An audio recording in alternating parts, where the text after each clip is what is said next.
La política puede parecer un laberinto, pero con una lupa se ve todo más claro. En Ambato y en el Ecuador hay temas que se hablan y son de suma importancia, pero si no tenemos un análisis bien informado, corremos el riesgo de no empoderarnos y tomar decisiones desacertadas. Por eso se creó Lupa Ciudadana, un podcast que te acompañará todos los viernes a partir de las 20 horas y donde hablaremos de política en lenguaje sencillo. Acompáñanos. Buenas noches. Es un gusto poder encontrarnos nuevamente en el episodio número 3 de Lupa Ciudadana. Esta noche tenemos como invitado al ingeniero Robinson Loaiza. Robinson Loaiza es padre, deportista, profesional, ex jefe político, gobernador encargado, ex concejal de Ambato. Robinson, buenas noches. Vamos a hablar esta noche en una conversación muy distendida sobre el paro. ¿Es el paro un derecho o es que estamos bloqueados como rehenes? Muchísimas gracias. Siempre será un placer poder estar en estos espacios alternativos donde la ciudadanía puede ir sacando sus conclusiones. El tema que vivimos a nivel nacional, una paralización, un paro, una protesta social, yo creo que hay que tomarla en función, por un lado, de las necesidades, de que es el último recurso que tiene la ciudadanía para poder expresar su descontento ante lo que pasa en el país. Es evidente que en estos últimos 8 años el país ha tenido un declive, ha tenido una desorientación por quienes han estado al frente conduciendo el Ecuador, y obviamente la protesta social que está consagrada como un derecho en la Constitución, ese derecho a la resistencia, de ninguna manera puede verse opacada o puede verse como quizá un secuestro o una conculcación de derechos al resto de ciudadanos que de una u otra manera no pueden estar de acuerdo y que genera pues dificultades a todos. Ambato se ha caracterizado siempre por ese movimiento económico muy dinámico, y una paralización implica que los diferentes sectores, especialmente los productivos, tengan ese malestar. Pero por otro lado, existe una lucha social que no es de ahora, que es de hace muchísimos años, y uno de los mensajes que han tenido fuertes, potentes los gobiernos es que cuando la ciudadanía se organiza, cuando los sectores sociales deciden pronunciarse ante este tipo de dificultades, sucede lo que pasó en el gobierno de Borja. Recordará ese gran levantamiento indígena. La primera gran marcha que vimos, ¿no? Venir desde la Amazonía sobre todo. Exactamente, se dirigieron hasta Quito y ya pudimos observar que una de esas manifestaciones marcó marcó un antes y un después en la lucha de los pueblos y nacionalidades, que obviamente es legítima. Sin embargo, en el transcurso de los años se fueron organizando diferentes sectores también en función de las dificultades que hemos atravesado. Recordará el tema de los forajidos también a su momento, cuando en el gobierno de Lucio Gutiérrez. Los forajidos dieron un mensaje muy claro, contundente al gobierno nacional. En ese momento Lucio Gutiérrez al frente del Ecuador, donde llegó de una manera muy particular, recogiendo esas expectativas, esas necesidades de la ciudadanía que eran más orientadas a la atención social, al respeto de los derechos, a poder tener una agenda que permita dar atención a los sectores más necesitados, y definitivamente dio un cambio rotundo cuando vimos que fue atenderse en Washington en una reunión ante Bush y el Fondo Monetario Internacional, donde cambió por completo su discurso, y es lo que está sucediendo ahora, ¿no? Entonces yo creo que la protesta legítima, la protesta que en este momento tenemos en el Ecuador, de ninguna manera puede verse como quizá un secuestro de los otros sectores o un encierro de los otros sectores, ya que es una lucha que está, por un lado, garantizada, pero por otro lado también creo que hay que dar una nueva imagen de lo que puede ser una protesta social, de lo que la ciudadanía o las sociedades en su conjunto también van evolucionando en función de esa protesta, de qué tipo de protesta queremos. Y hacia allá que quisiéramos conversar precisamente, Robinson. Yo creo que la ciudadanía está cansada de haber tenido 3 paros en estos últimos años. Recordemos aquí en Ambato, En Ambato tuvimos en el año 2019, en octubre, si no me equivoco, tuvimos un desabastecimiento de agua. Ese es un acto terrorista. Está bien que se pueda considerar esta protesta, que es legítima, que está consagrada en la Constitución, pero sin hacer actos de vandalismo. Y lo que ocurrió en Ambato para circunscribirnos a nuestro cantón y a nuestra provincia fue realmente preocupante. Y, por ejemplo, en el gobierno de Guillermo Lasso, cuando tuvimos esta larga paralización, recordemos que estábamos desabastecidos de gas.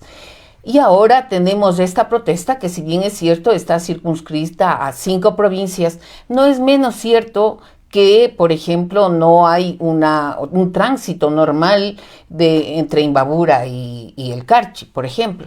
Eso no ha hecho, estas 3 protestas, las 2 anteriores sobre todo, no ha hecho que a la gente, sobre todo que hace el sector productivo, que está en el sector urbano, que ve cómo se ve complicado el día a día de su gestión, le haya llevado a esta molestia realmente, a dividirnos y a polarizarnos más de lo que está políticamente nuestra sociedad y que es lamentable. Es decir, estamos divididos y estamos haciendo excepciones de cómo nosotros deberíamos sentirnos en el país entre mestizos e indígenas, cuando realmente todos somos ecuatorianos, y creo que allí tenemos todos necesariamente como ciudadanos responsables que hacer este vínculo, volver a tender puentes, porque no podemos nosotros estar con esta separación, con esta división, porque cada quien tiene una posición diferente.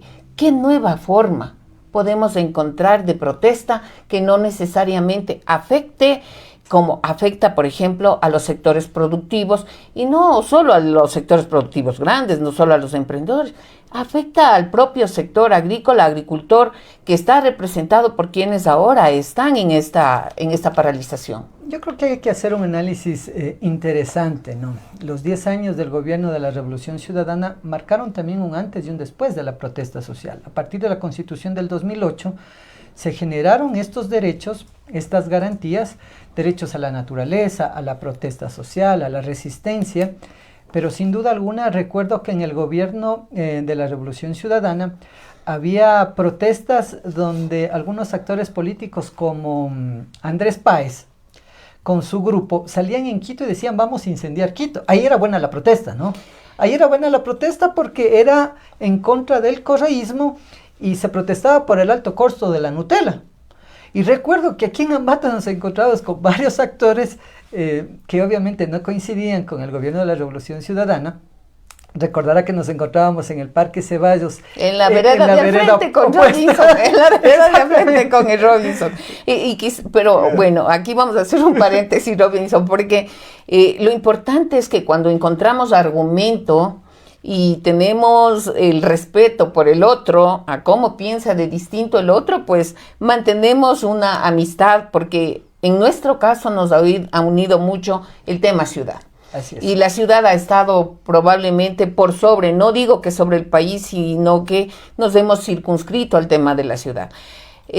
Pero ningún tipo de protesta, ningún acto de vandalismo es bueno, sea en el gobierno de izquierda o sea en el gobierno de derecha. A eso tenemos Lo que importante es que si es que es malo en la izquierda el autoritarismo, es malo el autoritarismo en el gobierno de derecha. ¿Cómo entonces, volviendo al tema, querido Robinson, cómo podemos nosotros innovar una nueva forma, insisto, de protestar? Mire, y yo hacía referencia a este tema porque justamente un ex gobernador del gobierno de Guillermo Lasso, con quien tenemos una amistad, un respeto, Fernando, un saludo si nos está viendo, siempre me escribe alguna cosa y le digo: oye, Fernando, creo que hoy nos va a tocar salir juntos con las banderas negras, ¿no? Entonces, tenemos ese nivel de, digamos, de confianza, más allá que a su momento Fernando tenía una opinión bastante desacertada desde mi punto de vista, pero nunca hemos dejado de tener quizá ese respeto cuando nos encontramos en la calle o cuando nos vemos en la vereda de al frente, como digo yo, en algún momento en las protestas. Se ha mantenido ese respeto, se ha mantenido esa forma diferente de pronunciarse. Y mire, vamos avanzando en la línea de tiempo Y recuerdo que todo esto nace en el gobierno de Moreno. En el gobierno de Moreno, a quien nosotros impulsamos, a quien nosotros proyectamos y llegó hasta al frente de este país con una propuesta y un plan de trabajo que tenía que ir consolidando un modelo. Hay este giro rotundo de Lenín Moreno y es la génesis de lo que estamos viviendo, el incremento del precio de los combustibles. Octubre del 2019, alrededor de 12, 13 muertos, si no me equivoco. Estas protestas fueron muy dolorosas y, cómo no decirlo abiertamente. Que se destruye Quito. Sí, por un lado está... Y que fuimos algunos ciudadanos que queremos Quito como queremos a todo nuestro país. Fuimos a ayudar a limpiar con brochas, Mire, porque cuando uno hace activismo y ciudadanía, Robinson, y regresando al tema de cuando nos encontrábamos en la vereda de enfrente, haciendo una comparación con lo que pasaba en estas series de dibujos animados, donde estaba el perrito ovejero con el coyote, nos poníamos de acuerdo, creo yo, en el tiempo en que nos íbamos a retirar de la protesta.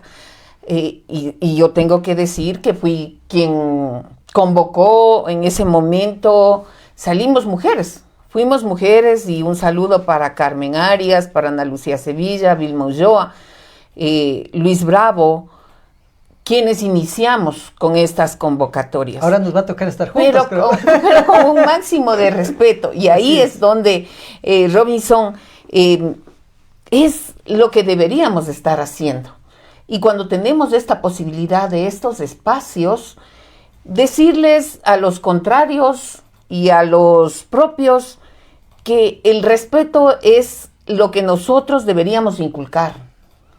Si bien es cierto, en el gobierno de Moreno aconteció esto, regresando a lo que había comentado, fuimos a desentar nuevamente Quito, porque nos duele, esa es nuestra cara ante la humanidad, porque es realmente la capital de la República, ¿no? Un centro histórico que fue destruido. La carita de Dios manchada de sangre, ojo, más allá de la afectación a los bienes públicos y privados, 12 víctimas que fueron producto de la represión del gobierno, y que definitivamente esas víctimas nunca van a regresar, y son las familias las que se quedan con ese vacío. Aquí tenemos un amigo nuestro que fue víctima de la represión, vive en Quizapincha, él quedó paralítico prácticamente, y para nosotros eso es doloroso, porque si bien es cierto, no estamos de acuerdo con el daño de los bienes públicos ni privados, y no estamos de acuerdo como lo hicimos a su momento cuando hubo la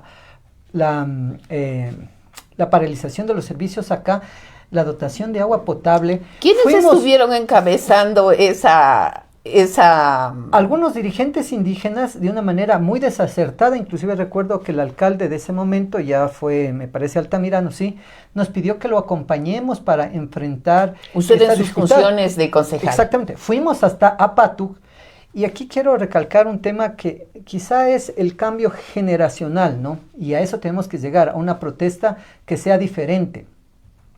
Cuando llegamos a Apatug, a la planta de tratamiento en Santa Rosa, habían ciertos líderes más jóvenes que entendían que no era la salida dejar a los ciudadanos de Ambato sin la dotación de un servicio básico.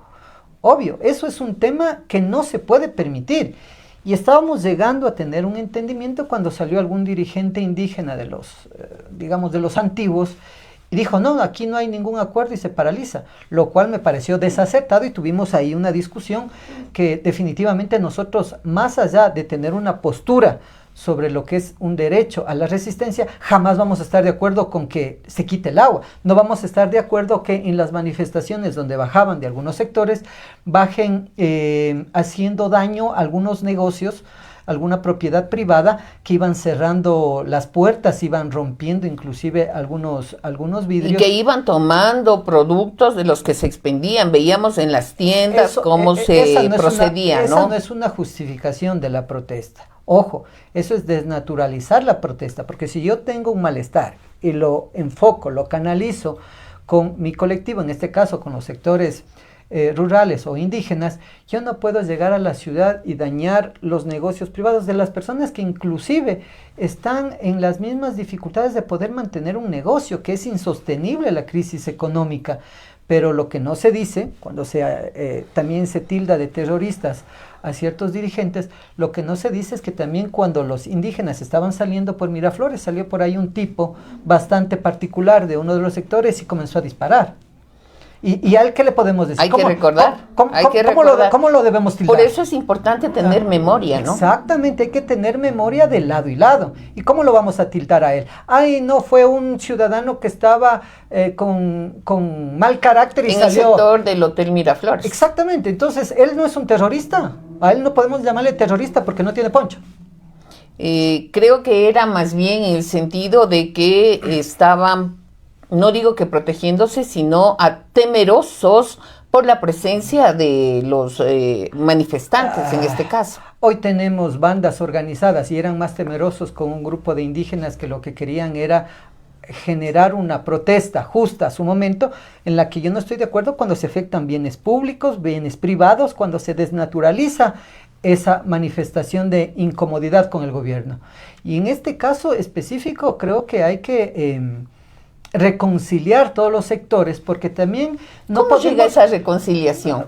¿Cómo hacemos para reconciliarnos con nuestros hermanos? Porque es lamentable ver en las redes sociales, sobre todo Robinson, personas a las que conocemos, a las que hemos apreciado y respetamos, dirigirse en tonos muy despectivos a los hermanos indígenas sin argumento, y es solo el insulto el que prevalece. Por supuesto, yo creo que hay que tener ese equilibrio para poder pronunciarnos sobre los temas que nos generan malestar, pero tampoco es adecuado seguir polarizando de una manera irracional. En redes sociales se dice cualquier cosa, pero hay gente que definitivamente no entiende cuál es la esencia de esa manifestación o de esa protesta, cuando son los agricultores, los sectores rurales, los campesinos quienes trabajan la tierra para que nosotros tengamos nuestros alimentos, para que podamos comercializar los alimentos. Es toda una cadena. Nada funciona si es que el sector productivo se paraliza, si es que el sector agrario, rural, deja de trabajar la tierra, de sacar sus productos. Y les exigimos muchas veces que sean solamente los sectores rurales o indígenas los que se protesten, y aquí en la ciudad nos olvidamos acaso de lo que pasó con esa paralización del servicio de energía. ¿Cuántos días, meses nos tuvieron sin energía eléctrica producto de la inoperancia del presidente de la República, producto de la complicidad inclusive, y no se lo dice con nombre y apellido, con la corrupción que existe en el tema de Progen, que lo denunció una asambleísta de aquí de Tungurahua, que hizo una investigación, que hizo un proceso de fiscalización. Con 120 millones de dólares. Que nos robaron esa plata de una manera descarada. ¿Es un proceso en el que hay continuidad de ese proceso? Por supuesto. ¿O simplemente ya está declarado el robo de los 120 millones? El señor, si no me equivoco, Contralor asistió a una sesión en la Asamblea Nacional o en una de las comisiones, y definitivamente es un proceso de contratación viciado, un proceso de contratación escandaloso, como los niveles de corrupción se generan en el gobierno nacional. Y claro, ahí no se dice nada por parte de la prensa mercantilista de estos grandes medios de comunicación, donde si hubiera sido en el gobierno de Correa, esto estuviera todos los días en primera plana. Es vergonzoso. Yo he revisado la documentación y de fiscalización conozco. He revisado los procesos y es escandaloso el robo que se hizo en este proceso que se ha denominado Progen de los generadores. Es escandaloso y nadie dice absolutamente nada. ¿Cuántos días nos quedamos sin energía eléctrica? ¿Cuánto perdió el país? No perdieron solamente los pequeños negocios, también el empresario grande perdió, porque quizás no estuvo preparado para esta contingencia y tuvo que invertir en generadores, tuvo que invertir en algunos temas que paralizó su producción al encontrarse sin poder cumplir con lo que estaba planificado. Le afectó a la señora de la tienda, a la que vende los helados, a todos nos afectó esa dificultad. Todo lo que es corrupción termina afectándonos, Robinson, pero en el gobierno de Rafael Correa también, recordemos, hubo corrupción. Y si no, recordemos el caso Odebrecht, que salpicó no solo al Ecuador, sino a muchos países latinoamericanos. Mire, el caso del famoso influjo psíquico. Ventajosamente tenemos la documentación y dentro de la maestría analizamos el tema constitucional también, una maestría que culminamos hace poco tiempo, y el caso de corrupción al que usted hace referencia, donde se habla del tema de Odebrecht, donde se habla del influjo psíquico y todo, ¿sabe cuál es el valor que está en medio de todo este tema? Son $6.000. $6.000. Al vicepresidente Glass no le encontraron un solo centavo en ninguna cuenta. ¿Quién era el que manejaba sus, quizás su familiaridad o de eso se aprovechaba? El tío de Jorge Glass, que fue a la cárcel, salió de la cárcel y murió al mes con COVID. Pero eso no lo dicen. Eso no lo dicen. Y ese caso está en corte internacional. Se aceptó la demanda y quizá en los próximos meses se estaría resolviendo. Ahí vamos a ver si la verdadera justicia de aquí del Ecuador, que aquel que no quiera reconocer que Diana Salazar se convirtió en un actor político para perseguir a los actores de la Revolución Ciudadana, quiere decir que desconoce o es ciego del alma, por Dios. La actuación de la fiscal Diana Salazar tiene mucho que ver, porque cuando se trata de atacar al correísmo, las cosas son creíbles con cualquier tipo de personaje que abre la boca, como aquellos que estuvieron vinculados en el tema del asesinato de Fernando Villavicencio. Gente que ha llegado a la Asamblea Nacional, ¿no? A ver, y gente que estuvo vinculada en ese proceso, o los que estuvieron implicados, que estuvo en manos del Estado, en la Fiscalía, y luego los trasladaron. El uno murió en la Fiscalía, ojo, ¿no? Desangrado, el uno, y los otros fueron asesinados en las cárceles, bajo la custodia del gobierno y de las diferentes instituciones. Ojo, y ahí no se dice nada, pero sale por ahí decir que fue desde el gobierno de Correa o desde los integrantes de la Revolución Ciudadana que se dio una orden para que suceda esto. Y cuando sale la esposa de Villavicencio y dice cómo la fiscal o la ex fiscal le pidió que hable y que le dé la responsabilidad a Correa para causar esta conmoción, para que no gane las elecciones en ese momento, no podamos llegar a la presidencia de la República, ahí no se aceptan las cosas y no se lo difunden los medios de comunicación. Robinson, ¿no es acaso que en el gobierno de turno nos instauran narrativas? Y recordemos lo que pasaba también en las sabatinas. El pueblo, que ahora probablemente ya no vota ni es muy seguidor de la Revolución Ciudadana, esperaba las sabatinas para ver a quién le tocaba el turno de ser un poco más acribillado con el lenguaje de ese momento el presidente Correa. O sea, ¿por qué nosotros los ciudadanos nos dejamos llevar por las narrativas que nos instauran? Miren, ese ejercicio de participación ciudadana tan bonito que lo pudimos compartir a su momento acá en Tungurahua, en diferentes cantones, cuando nos visitaba el compañero presidente, era muy interesante porque había un informe semanal de trabajo que se hizo el día lunes, día martes, miércoles, jueves, viernes, hasta la sabatina. Pero en el que también nos ponían que fueron a desayunar bolones en donde doña Juanita. Mire, se promovía el turismo, se generaba una economía muy interesante a los lugares donde llegaba el presidente de la República, que los hoteles se activaban, los comedores del sector, toda una expectativa muy bonita. Y claro, también se generaba un choque con los actores políticos, donde se decía las cosas que a su momento el presidente creía que era necesario. Quizá algún momento con alguna equivocación que debe haberse cometido y que yo recuerdo algún momento el presidente pidió disculpas porque no fue la información real con uno de los actores, si no me equivoco, o alguna autoridad, y pidió disculpas. Pero también habían otros que recibían, desde mi punto de vista, lo que les correspondía. Porque ese ejercicio ciudadano, más allá de ser el mensaje de trabajo o cómo la ciudadanía se entera de lo que hace su presidente, también se convertía en un espacio de confrontación. ¡Ojo! ¿Pero qué era ese recibir? A ver, que estamos aquí acordándonos un poco de cómo eran las cosas. ¿Qué recibía? Dice Robinson que recibíamos un poco al que le tocaba, ¿no? Al que le correspondía.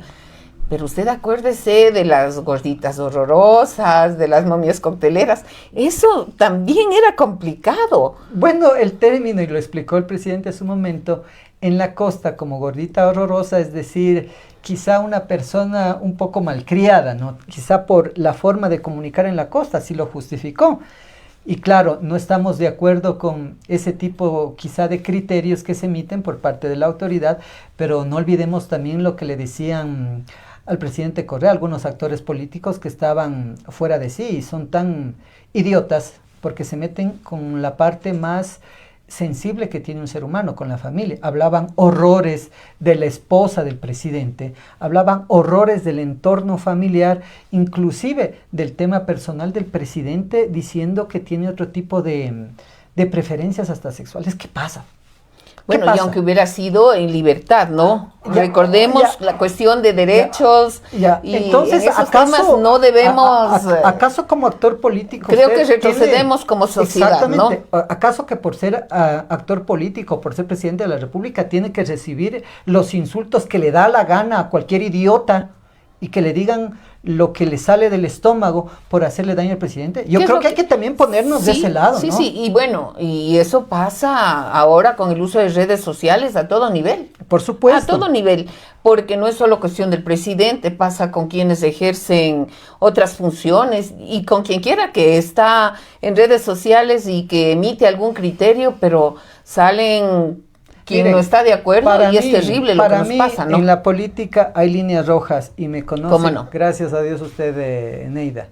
Hay líneas rojas donde uno, el momento que las rebasa, ha perdido cualquier tipo de control. Cuando se mete con la familia, cuando se mete en los temas personales. ¿Cómo no? Esa no es la discusión. Aquí debemos sentarnos a discutir cuáles son las ideas que tiene cada uno de los políticos, de los representantes de los diferentes sectores para encontrar una solución a la problemática local nacional. ¿Sobre la base de qué? Del diálogo. Por supuesto. Es lo que no estamos viendo que sucede ahora. Hay una provocación directa del presidente de la República, evidente, ¿no? Pero también del otro sector, del que está paralizado. No quieren dialogar. Y dialogar no es poner por delante cuáles son los puntos que yo quiero para sentarme a conversar. El diálogo tiene que ser abierto, sincero, franco. Por supuesto, y lo principal en un diálogo que debe primar es la sinceridad. Cuando estuvo Lenín Moreno primero, a pesar que son la misma vaina, en el gobierno de Moreno, en la paralización, vimos que varios líderes indígenas y su entorno se beneficiaron y luego los vimos en algunos espacios y se acabó el paro. Inclusive, una persona a quien yo de alguna u otra manera respeto, hoy me parece que está en alguna institución aquí local, el economista Pablo Dávalos en Corpoambato. Exactamente. Muy suelto de huesos, decía en una reunión, un video que se filtró, me parece que era con un grupo de sus estudiantes, decía que tenían prácticamente arrodillado a Lenín Moreno, pero que no continuaron con la línea de la protesta porque era hacerle juego al correísmo. ¿Saben cuánto nos hubiéramos evitado? ¿Quiénes se beneficiaron de ese tema? Los actores políticos que se sentaron, entre comillas, a conversar y lo que hicieron es negociar y le dieron aire a Lenín Moreno. ¿Por qué? Porque decían que era hacerle el juego al correísmo. ¿Qué pasó después cuando tuvimos la pandemia? Priorizaron pago de deuda en plena pandemia. No había medicamentos, no había insumos médicos en los hospitales. Por Dios, se dan cuenta del error histórico como que no se cometió. Como no hay insumos médicos en los hospitales ahora. Exactamente. Y que no tenemos que negar, porque quien niega las realidades, pues realmente creo que pasa de vendarse los ojos, pero ¿no? mire, la responsabilidad del diálogo al cual usted hace referencia, y estoy muy de acuerdo. Nos podemos sentar en medio de un conflicto muy tenso, pero siempre priorizando los intereses de la ciudadanía, los intereses colectivos, no los intereses personales. Parece que sentarse al diálogo es decir, ¿qué me das y qué te doy para que puedas disminuir el impacto o no salir a protestar, lo que está pasando ahora. Estos son los temas de la política que a la mayoría de la ciudadanía le molesta. Exactamente. ¿Quiénes son los beneficiarios de las movilizaciones? A ver, no se entiende que la política realmente, cuando se la hace de buena manera y cuando existe un compromiso, es una satisfacción personal que se tiene del poder servir. Pero desafortunadamente esto no pasa y vemos que siempre tenemos problemas de corrupción, problemas con que la gente se siente abandonada, pero sobre todo se siente defraudada por los políticos. Entonces no creen en la política. ¿Y quiénes llegan? Personas que pudiesen ser muy buenos representantes, no quieren aceptar involucrarse en el tema político para ser candidatos, por ejemplo. Exactamente, pero mire, regresando al tema del diálogo que tuvieron estos días, ¿no? En algunos sectores, el presidente haciendo alarde, entre comillas, de supuestamente su masculinidad, porque habló horrores algún momento, recordará que dijo que pegaban 3 palos, dijo el idiota este. Y llega a Cotopaxi a hacer gala de decir yo estoy aquí donde las papas queman. Claro, cercan la gobernación donde hace oficina, disminuyen el impacto de las comunidades y los sectores porque lograron con los famosos tractores, recordará, que fueron, los exhibieron y después no asomaban los tractores, ¿no? Llegan, hablan con ciertos dirigentes, ciertos dirigentes ya no salen, dicen no, ya no queremos. Pero ¿qué pasa también con todo aquel que apoyó a su momento, mal paga el diablo a sus devotos, este indígena de Chimborazo? Hizo campaña con Guillermo Lasso, ahora es uno de los investigados, ¿no? Supuestamente está ya con una denuncia en fiscalía por el tema de terrorismo. ¿Qué es lo que pasa con el dirigente, el gobernador del pueblo Salazaca? También está en uno de estos procesos. Entonces, mal paga el diablo a sus devotos, pues.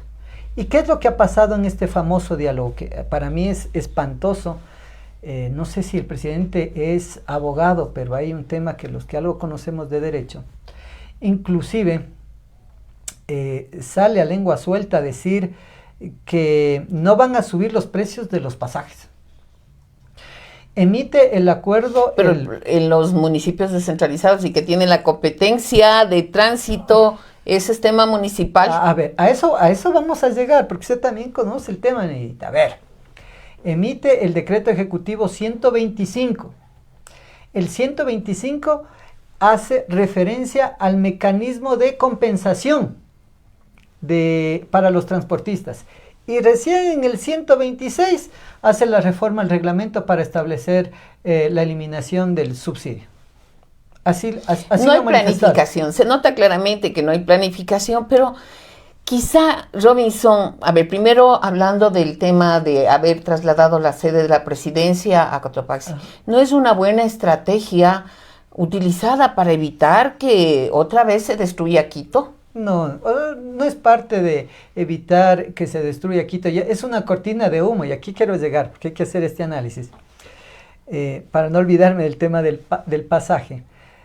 Dicen que no va a subir el pasaje, se genera una compensación que va a durar primero 8 meses, después se reforma, que ya no son 8 meses. Que son 6. Los transportistas se hacen para atrás porque llegan al diálogo también con el presidente de la República, pero ninguno de ellos hizo referencia al acuerdo ministerial 067, donde se establecen los mecanismos de cálculo de la tarifa del transporte público. Y también a su reglamento que existe para la aplicación. Ni siquiera hablan, ni siquiera conocen eso. Bueno, en el caso de Ambato, recordemos que los transportistas están solicitando un incremento del pasaje del transporte urbano desde hace mucho tiempo. ¿Y a qué obedece eso, Neidita? A partir de lo que pasó con el gobierno de Moreno, ¿qué es lo que pasó? Se incrementó el valor del precio del diésel, de $1 se incrementó a $1.80.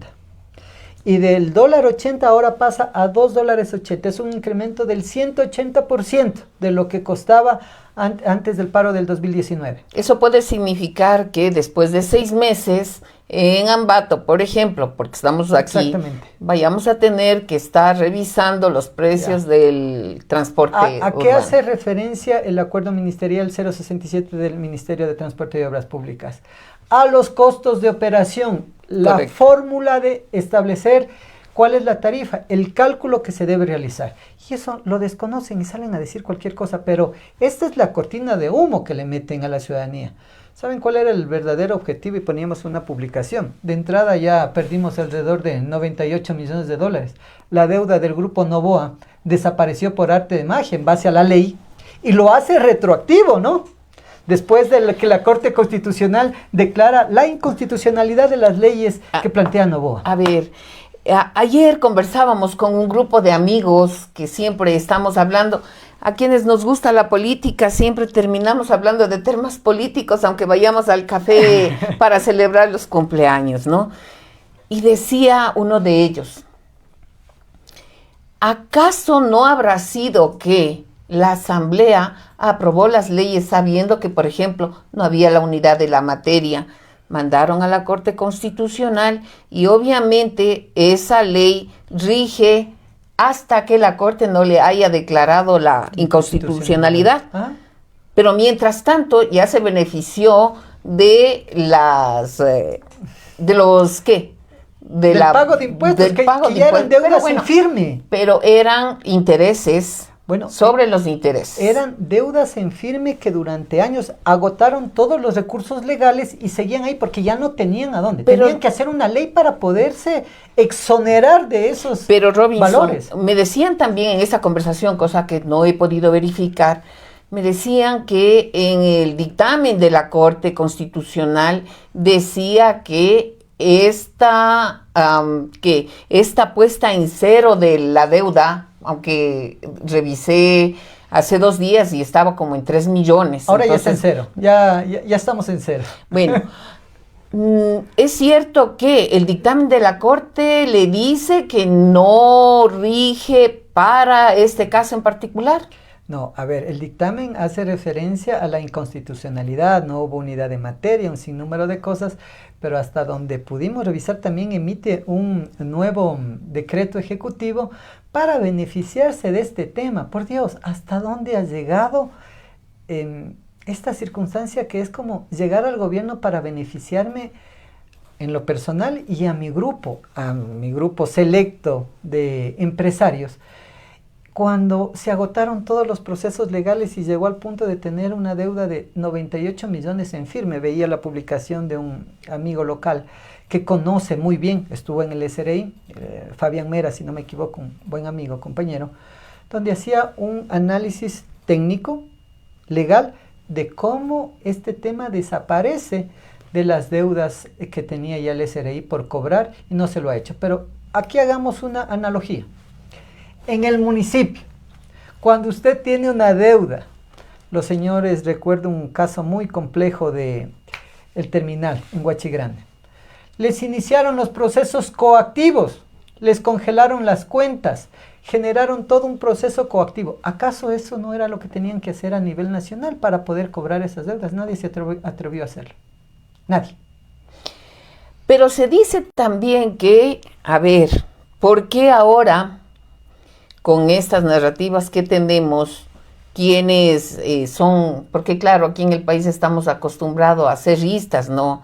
Lacistas, correístas, novoístas, pero dicen también que en el gobierno de Rafael Correa fue injusta la actuación que tuvo con la bananera Noboa y que probablemente eso ha hecho que simplemente se devuelva en el no cobro y en la perdonada de la deuda. Claro, después de alrededor de 8 o 9 años, ahora resulta que ha sido ilegal cuando tienen todas las autoridades de control, tienen Consejo de la Judicatura, tienen Contraloría, todas las instituciones, las funciones las ha captado el presidente de la República, sometiéndolas, ¿no? Pero no pasó lo mismo en el gobierno de Correa, Robinson. No pasó lo mismo. Yo creo que ahí más bien se pecó y hay que hacer una crítica interna, lo hemos hecho en algunas ocasiones, hemos discutido temas internos, pero por ejemplo, cuando teníamos mayoría en la asamblea, también existía este tipo de circunstancias donde aquellos sectores de minoría no tenían la capacidad de llevar a un debate, a un análisis más profundo de los temas que se discutían, de ciertas leyes. tenía mayoría, se aprobaba absolutamente todo, lo cual no es correcto, ni en el gobierno anterior, ni en el gobierno de la Revolución Ciudadana, ni en el gobierno actual. No es correcto. La actuación de este presidente de la Asamblea es vergonzosa. Cómo actúa con los asambleístas de la Revolución Ciudadana, quitándoles la posibilidad de emitir sus criterios y haciéndose también el muy gallito. Pensará que esto les va a durar toda la vida, y no es así. No es el así. Poder no dura toda la vida. Exacto, ¿no? es efímero. Hay que realmente ser consecuentes, hay que estar preparados para poder ejercer un cargo público. No es cuestión de llegar a aprender, y eso creo que nos pasa factura. Y que quien sale perdiendo es realmente el país. Es el ciudadano, es quizá el trabajador autónomo que está todos los días tratando de llevar el pan a su casa y desconoce de estos temas, de cómo nuestra política a nivel nacional se ha convertido en un sainete, con todo el cariño. ¿Desde cuándo tenemos el sainete, Robbins? Bueno, ha sido un congreso, recordaremos aquellas confrontaciones. Yo tenía, creo, alrededor de 8 o 10 años, donde Alberto Dajig recibió un cenicerazo, ¿no?, con una muy buena puntería de algún excongresista, y era un bochorno. Algunos sacaban hasta las armas, ¿no?, en el viejo Congreso, una disputa donde se decían algunas frases que la única que le puedo felicitar a Jaime Nebot, ¿no?, en contra del dueño de la universidad, si no me equivoco, en Quito, socialista de pipa inglesa, que le dice Jaime Nebot, y es una de las frases que ha pasado, creo, en la historia. Y a esos falsos socialistas que les dice se visten de frac y pipa inglesa, algo así es el término. Yo creo que esa confrontación la teníamos a su momento y obviamente no era la adecuada. Ahora en la Asamblea... Pero teníamos en ese tiempo diputados que analizaban las leyes, que tenían discursos importantes. Ahora tenemos asambleístas que tienen que estar leyendo lo que ChatGPT les pone, ¿no? A eso quería llegar. Y vamos a tener ese mismo tipo de asambleístas probablemente en la Asamblea Constituyente. Con lo que ha enviado el presidente, a eso es lo que nos vamos a tener que atener si es que pasa la consulta. Había la posibilidad de en este estatuto poner otros requisitos para ser asambleísta, ¿cierto? Creo que eran necesarios, son necesarios. Yo hacía un poco de historia, recordaba con algunos amigos, gratos amigos socialistas del Partido Comunista, hasta del MPD. El otro día saludamos en la marcha del día lunes con uno de ellos. Pero cómo no reconocer la capacidad del negro Hurtado en el viejo Congreso. ¿Cómo no? Más allá de ser MPD, creo que era uno de los personajes que... Y de Rodrigo Borja y de León Febres Cordero. Del mismo Jaime Nebot, creo yo, ¿cómo no?, en el Congreso. Pero ahora donde podemos observar que hay jóvenes que están en la Asamblea dibujando, otros que están viendo TikTok, como enano torero de cabellera lujuriosa, como lo había determinado Castillo, me parece que es, donde en una de sus actuaciones, en una de las comisiones, está revisando el TikTok, ¿no? Pero luego sale con un discurso en la Asamblea y que el presidente le permite, pero cuando se quiere rebatir, no le dan paso, más o menos lo que pasa aquí en Ambato con la alcaldesa. Y que llamamos al diálogo. Y llama al diálogo en Ambato, ¿no? Entonces yo creo que esas son las cosas que nos hacen daño y no nos permiten crecer como una sociedad, más bien nos han hecho retroceder. Hay un mensaje súper profundo de uno de los TikTokers, el Boca Floja, yo ayer lo posteé, donde hacía referencia al correísmo y al anticorreísmo, la gente de bien y la gente de mal. Muy bueno, yo tuve la oportunidad de verlo. Creo que eso nos debe llevar a la reflexión. Hay una narrativa en el Ecuador que ha sido muy bien manejada por los medios de comunicación, grandes corporaciones, donde se ha posicionado el correísmo como lo malo y el anticorreísmo inclusive como cierto estatus en ciertos sectores, ¿no? Y es lamentable porque eso va dividiendo a los diferentes grupos, a las diferentes visiones políticas, ideológicas que podemos tener como ciudadanos y no permite que podamos salir de este mal momento. Como decimos nosotros popularmente, no se puede poner a todos en el mismo saco. Por supuesto. todos los gobiernos habrá corrupción de unos, pero no podemos decir que Robinson Loaiza es corrupto. Claro. Y la generalización es lo que nos está haciendo mucho daño. Todos los correístas, algunos dicen, pues, todos los son correístas. ladrones. Sí, Y sí. miren, la corrupción no es específica de derecha y de izquierda. De donde venga, es algo que no debemos aupar, que no debemos callar. Cuando hay elementos y hay un proceso judicial que es llevado con transparencia, pues tienen que pagar la responsabilidad de sus actos. Completamente de acuerdo. Pero cuando se generaliza, no podemos decir que todos los que piensan, quizá por una corriente ideológica, filosófica de derecha, son malos. Es más, yo creo que tengo más amigos en los otros sectores, con quienes me puedo sentar a conversar, a tomar un café. El otro día nos tomamos una cerveza con uno de ellos, con un amigo, el Bolita. Por ahí nos encontramos. Carlos Fernando. Sí, Carlos Fernando. Nos encontramos, nos sentamos a discutir. Sin embargo, la opinión de él es muy dura, muy crítica sobre el gobierno de la Revolución Ciudadana. Bueno, con Carlos Fernando salíamos también a la protesta, exactamente, ¿no? Bueno, y cuénteme, hablando de protestas, ¿qué se siente ahora estar al otro lado?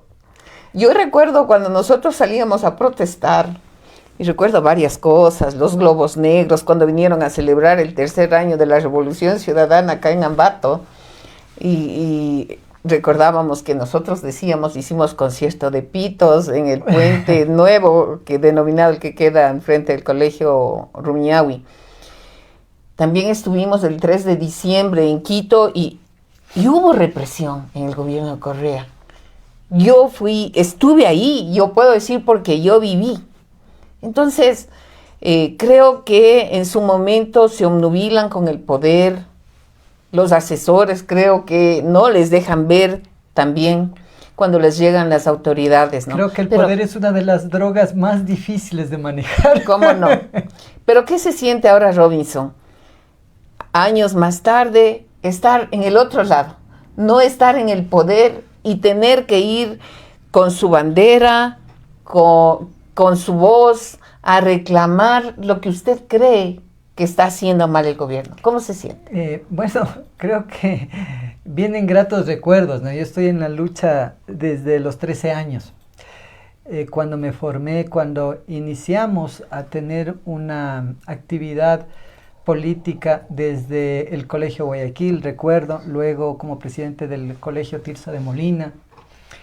Y claro, uno regresa a ver años atrás y puede identificarse con una protesta. Es decir, es como que se siente lo que hace años vivimos y estamos en la calle, obviamente haciendo referencia a cuál es nuestro malestar, que han cambiado los métodos, que han cambiado las formas, porque definitivamente no vamos a upar una protesta o una manifestación para irnos en contra de los bienes públicos, de los bienes privados, de la actividad comercial. Y algo que me pareció muy interesante, y creo que es uno de los videos más profundos que he podido ver en los últimos días, cómo un chico genera su forma de protesta en el convoy de los vehículos con una canción al filo de la carretera, ¿no es cierto? Sí, cómo no. Yo creo que esa es una de las formas que deberíamos profundizar de llevar ese sentimiento de malestar, de angustia, de dolor, de desesperanza con otro tipo de actividades. Vi un grupo muy interesante de chicos, de jóvenes el día lunes, también haciendo referencia a su descontento, manifestando cuál era su incomodidad. Prepararon un documento muy bien redactado por parte de los dirigentes que le entregaron a la gobernadora, y creo que esas son las nuevas formas de poder comunicar el descontento. Estaban unos también, chicos, ¿no? también en la Universidad Central, haciendo música, haciendo arte. Claro, habían cerrado la vía, pero ellos fueron agredidos.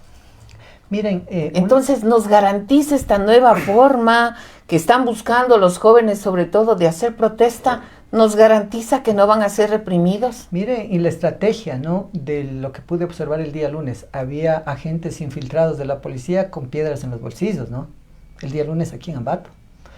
Y cuando se dan las circunstancias que la gobernadora sale y los lleva al atrio de la catedral, es como que disminuyó el impacto y ya no articularon posiblemente esta estrategia, que es de generar el caos para que se genere represión y de una u otra manera pues darle un sustento al gobierno nacional. En este caso yo creo que es muy importante decirles a todos aquellos que estamos dispuestos a dar un poco de tiempo nuestro para poder salir y reclamar en condiciones obviamente claras, de no afectar mayormente a las actividades que se dan, que tengamos también esa precaución, ¿no? Que tengamos ese pensamiento a veces un tanto malicioso de ver quiénes están inmersos en la protesta. Y lo que pasó en Imbabura es una de las imágenes más dolorosas y que deben estar circulando el mundo, ¿no? Cuando vemos un ciudadano en el piso agonizante y que una persona, un amigo, se queda a rescatarlo y llegan los vehículos del ejército.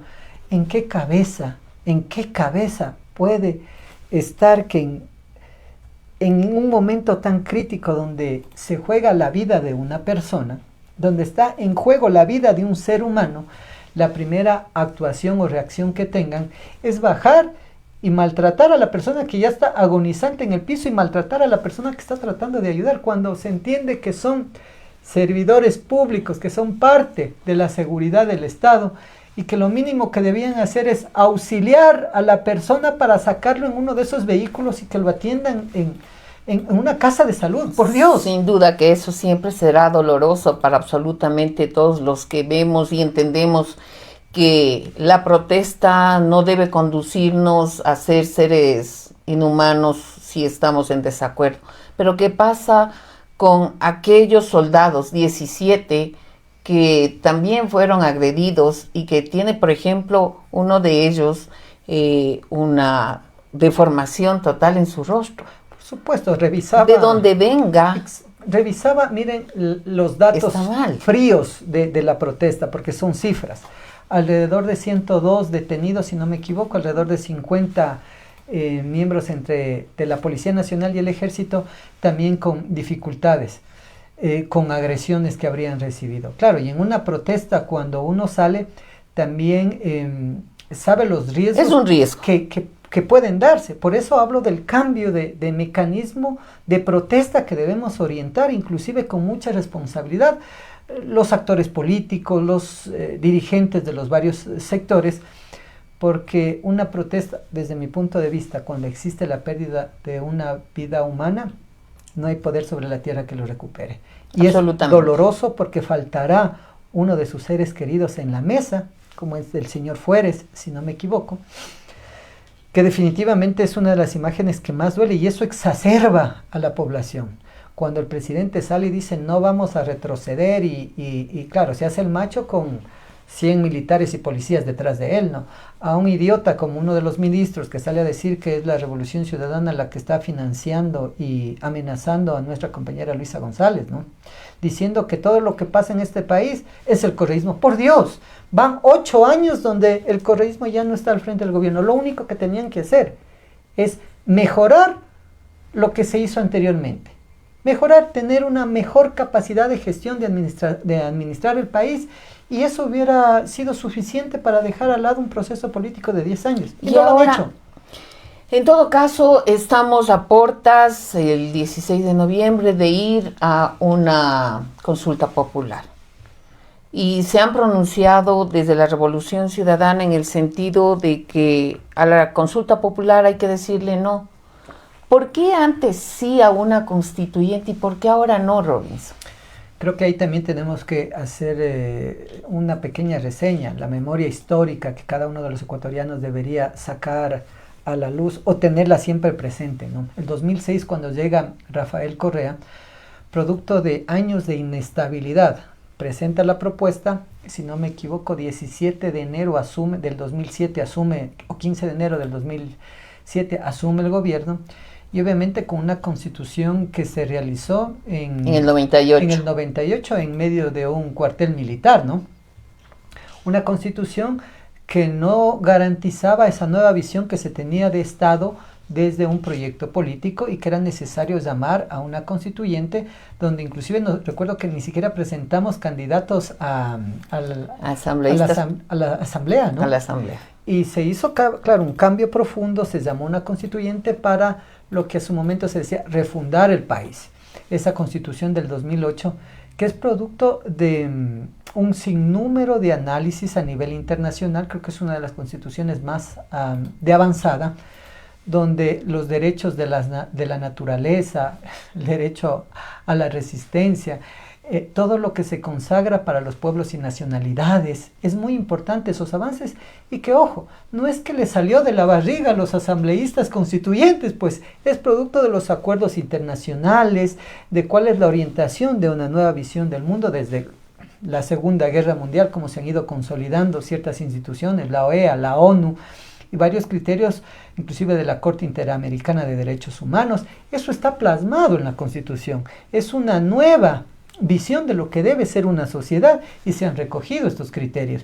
Se hizo una nueva estructuración del Estado, con los 5 poderes, con las 5 funciones, obviamente, participación ciudadana, que creo que es el ojo del meollo, ¿no es cierto? Si es que realmente se le utiliza participación ciudadana como debe ser. Exactamente. Yo creo que ahí es uno de los temas que hay que discutir, pero cuando se llama una asamblea constituyente es para reformular una nueva una nueva forma de convivencia bajo una carta magna, donde, a mi criterio personal, lo que se quiere hacer con esta nueva visión es quitar todos esos derechos que se han avanzado, los derechos de la naturaleza. Por Dios, que es tan importante concebirlos en una constitución, y retroceder. Pero en los derechos no podemos retroceder. Recordará lo que pasó pues con el tema de la consulta, si no me equivoco, referéndum que se hizo a su momento, con el Trujillato. Pues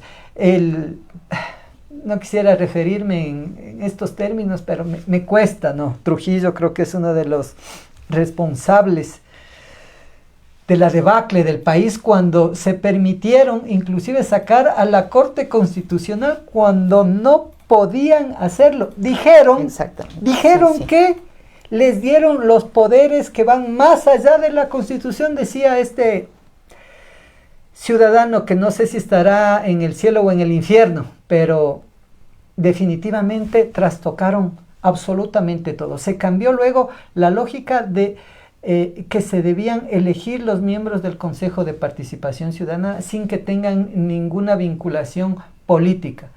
Por Dios, la designación o la elección de las autoridades, contralor, fiscal, los procesos de concursos, de superintendencias, deben estar bajo un mecanismo de selección que sea claro y transparente, y que no debe estar en manos de ningún gobierno, que debería ser un mecanismo. Pero que no ha sido así, y por eso es la molestia con esa función. Ahí deberíamos preguntarnos, ¿estamos de acuerdo que en esa Constitución se consagra esa participación ciudadana, y que debe ser mucho más efectiva para que, mediante un proceso, con vedurías, con articulación con los diferentes sectores, se pueda verificar si ese proceso de elección de las autoridades es correcto y es justo, para que tengamos autoridades que no estén orientados a los caprichos del gobierno nacional? Eso es lo que estaría... Del gobierno de turno. Exactamente, del gobierno que sea. Pero eso es lo que deberíamos estar. Es que los gobiernos discutiendo. de turno piensan que redactar una nueva constitución a su medida va a hacer que tengan efectividad en el ejercicio de su función. Ahora, como están planteando, porque para llegar a una constituyente... hemos tenido más de 20 asambleas constituyentes, ¿no? Sí, y algo que me olvidaba, cuando llegamos en el 2007, veníamos de un proceso, si no me equivoco, de 10 presidentes, ¿no?, que estuvieron, sí, claro, en una etapa muy oscura, desde muy el 99 hasta el 2006. Muy difícil.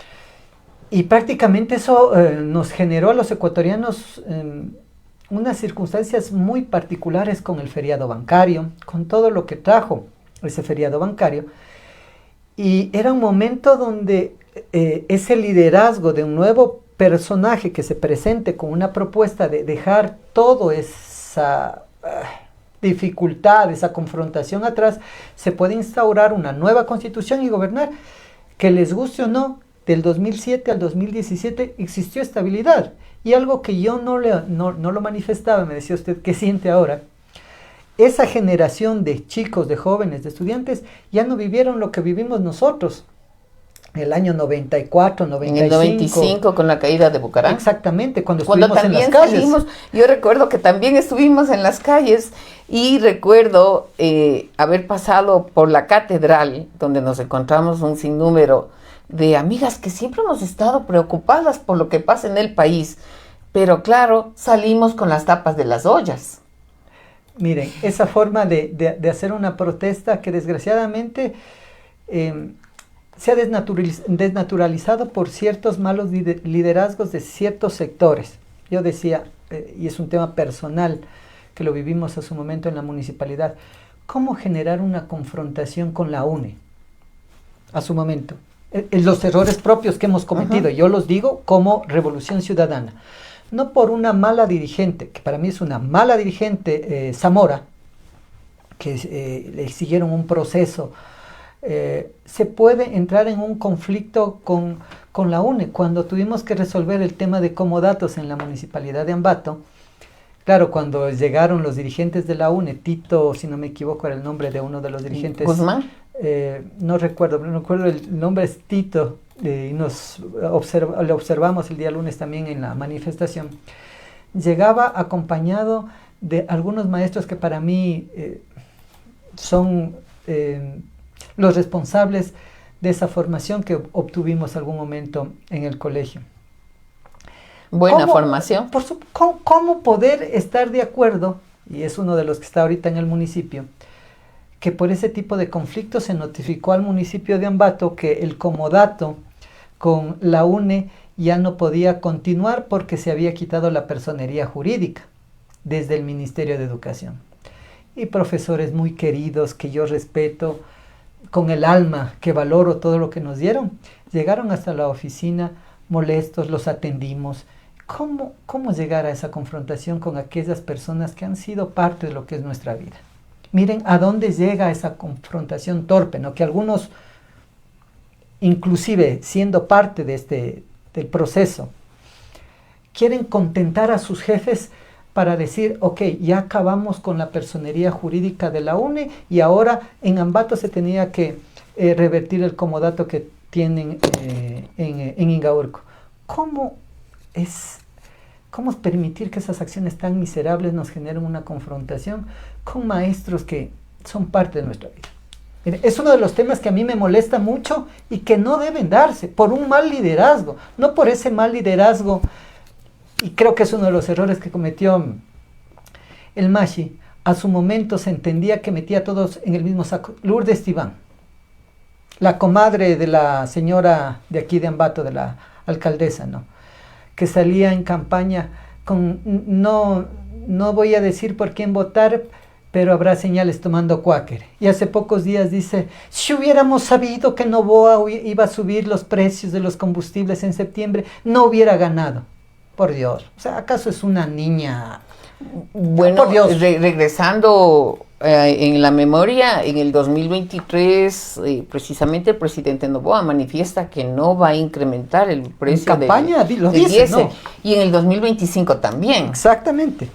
Pero si lo dice, entonces es probable que Lourdes Tibán le creyó. El cuáquer fue aquello que siguió alimentando su odio, porque tiene un odio en contra de la Revolución Ciudadana, que a su momento tampoco creo que fue tratada de una manera correcta en la asamblea. Era una voz que retumbaba quizá de parte de ella, pero de una forma no adecuada, pero es un actor político que está ahí. Y hace pocos días sale el informe de Contraloría de los familiares o posible nepotismo que se ha dado en el gobierno provincial de Cotopaxi, ¿no? Entonces, pasa cada cosa a todo nivel. A todo nivel, y eso molesta, ¿no? Molesta. Para concluir, Robinson, ¿cómo va a votar? Ya lo han anunciado en la consulta popular. Pero ¿cuál es el compromiso que deberíamos hacer todos los ecuatorianos en el caso de que gane el sí? Y que tengamos que ir, obviamente, a elección de asambleístas constituyentes.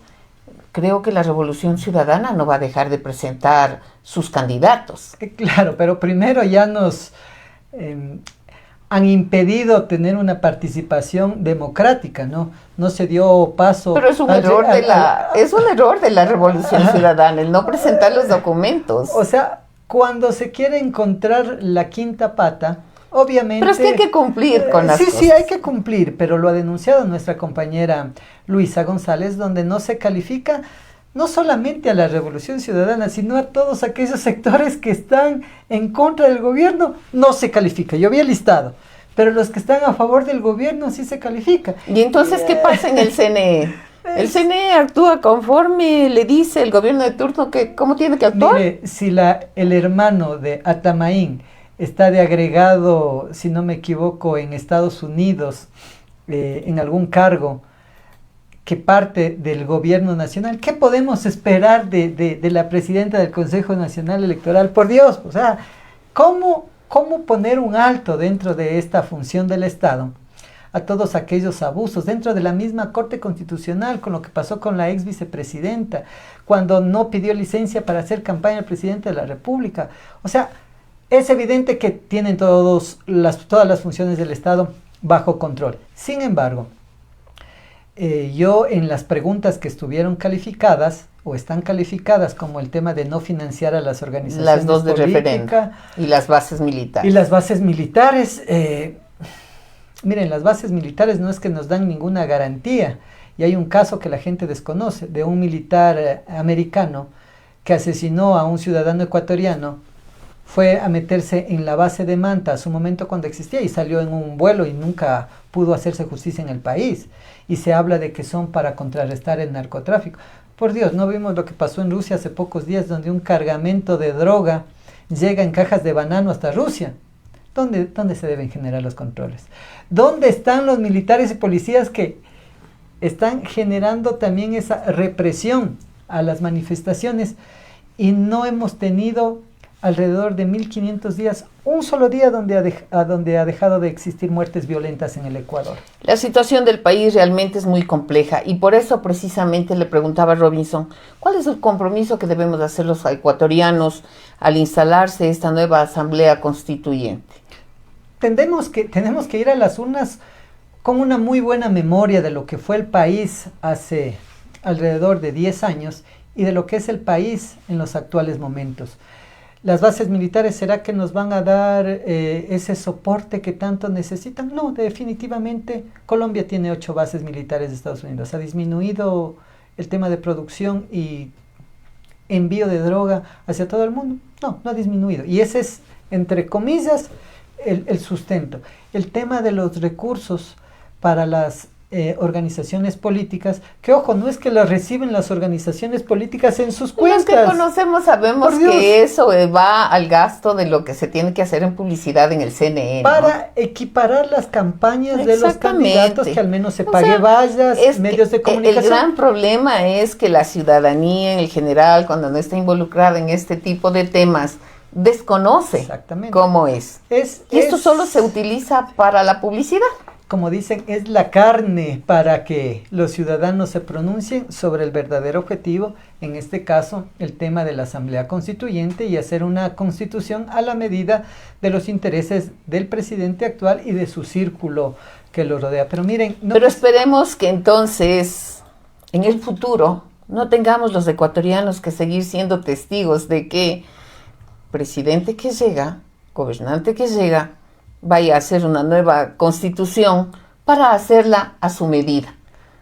Miren lo que no se dice, ¿no?, en los medios, y salió en redes hace pocos días, el mismo criterio de la tía que dicen de Noboa, Isabel Noboa, cómo hace referencia al trato que tuvo en el gobierno de la Revolución Ciudadana, donde dice que ella no financió nunca a Rafael Correa, pero que sin embargo Rafael Correa fue siempre muy respetuosa y tuvo la consideración del caso. Como debería ser, por supuesto, como nos deberíamos estar tratando todos los ciudadanos en el general. Es que ¿cómo han posicionado el mensaje? Esta no es una confrontación entre ricos y pobres, por Dios. No ni entre derecha e izquierda, porque tiene que ser con argumento. No es una confrontación que nos debe llevar a las actuales circunstancias donde se piensa que todo aquel que es de izquierda o socialista o tiene una orientación o una visión comunista es enemigo del empresario capitalista que tiene una gran empresa. Por Dios, nada funciona, ni lo uno ni lo otro, si no tenemos esa cohesión, ese engranaje, ese respeto a los derechos de los trabajadores, pero también lo que necesitan los empresarios con la normativa